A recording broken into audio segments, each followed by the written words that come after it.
How many of you black men out there have either lost your friends, fathers, close relatives before the age of 50? How many black men do you know that have passed away before they got to live in those latter years where many of your white friends and their fathers, or shall we say their generation's counterparts, were able to go ahead and live a life in retirement on the old golf course, while the black men may be still struggling with strokes and not being able to live the life they wanted to live because of bad health problems? Let's continue our look as we look at Black Health History Month, but from a black male perspective. I'm the Black Prospector, and let me tell you, I lost my best friend at the age of 45. A young man that had so much to give the world. He had 3 kids, a wife, was definitely a benefit to our community. And he tried to live, especially the last decade of his life, giving as much as he could to the black community. And secondly, in his job as a social worker, he was doing that for the state that he was working for anyway, directly impacting homes, trying to touch the life of everyone that he met and that he talked to. That was his life mission. But do you know how hard it was to do the eulogy at his funeral? When this was my boy in 7th grade, and today would have been his 53rd birthday. This was my boy in 7th grade, and he was overweight then. But I was a chubby kid, and we got along because we had that in common. And then he goes away years later and goes to college. And during those years, he lost his dad. His dad had a stroke. All I remember during his life when I met him in 7th grade was his father's slurred speech when I would call the house because his dad had a stroke.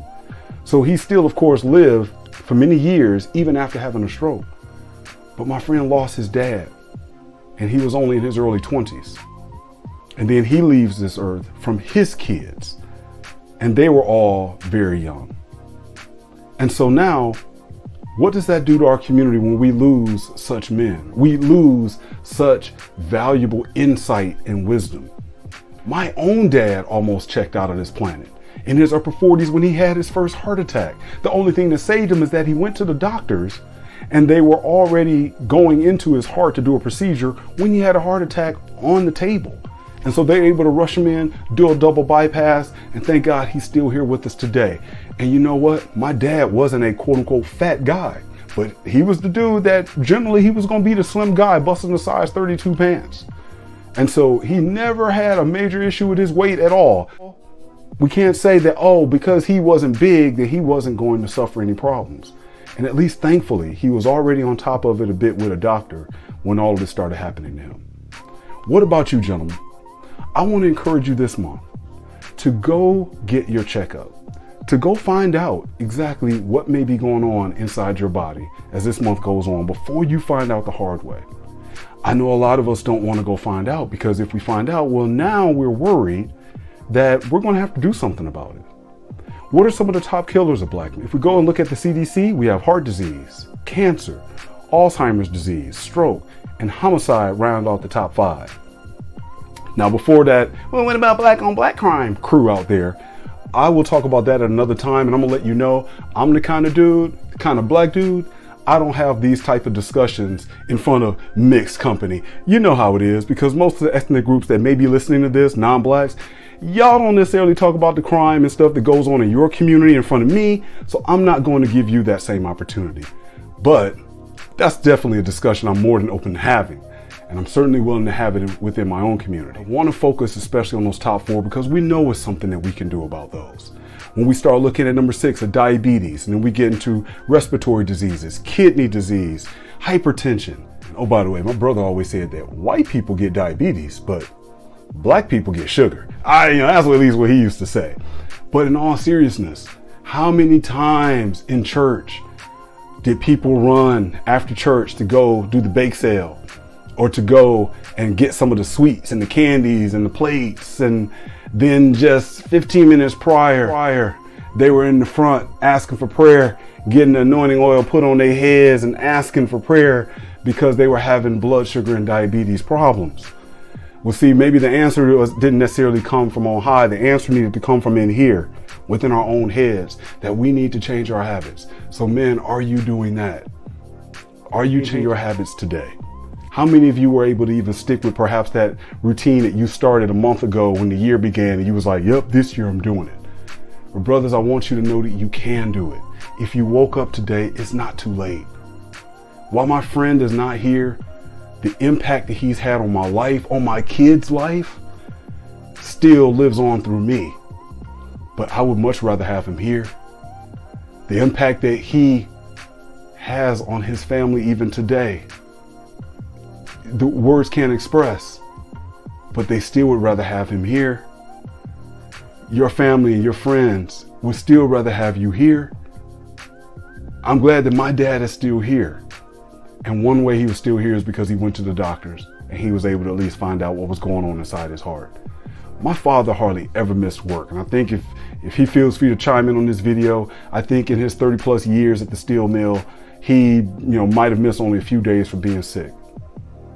But you know what? At the very end, the sacrifice that he gave for his body and the wear and tear, those expectations are still placed upon him in his 70s.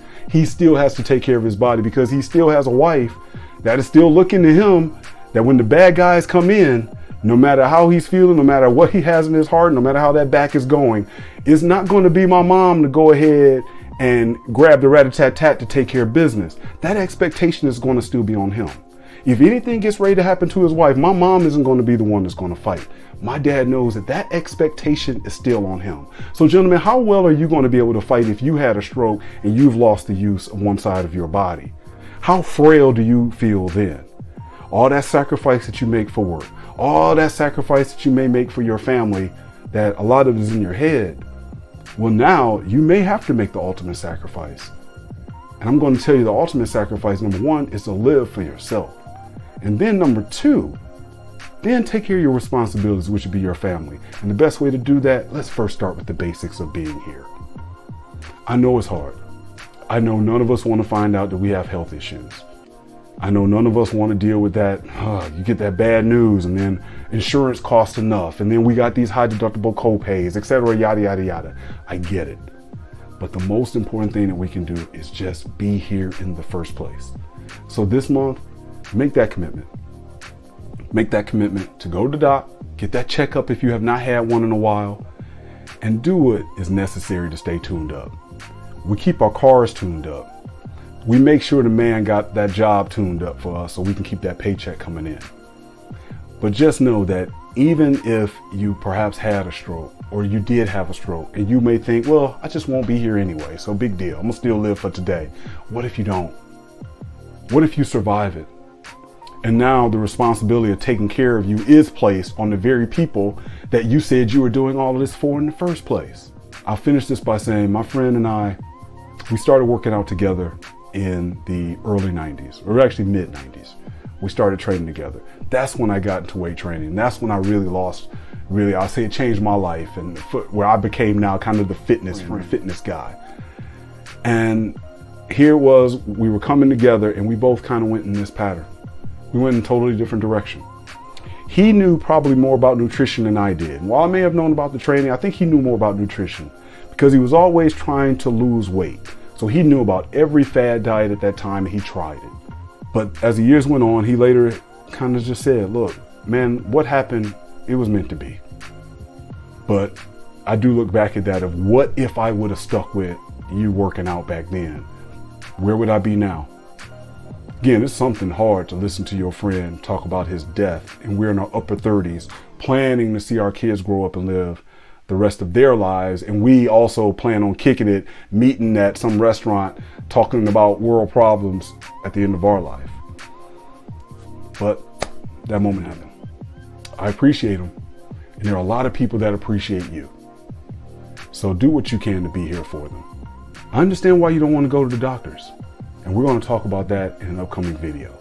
So until then, make that appointment, get yourself checked out, do it for you first, and then do it for those that you get up every day that depend on you.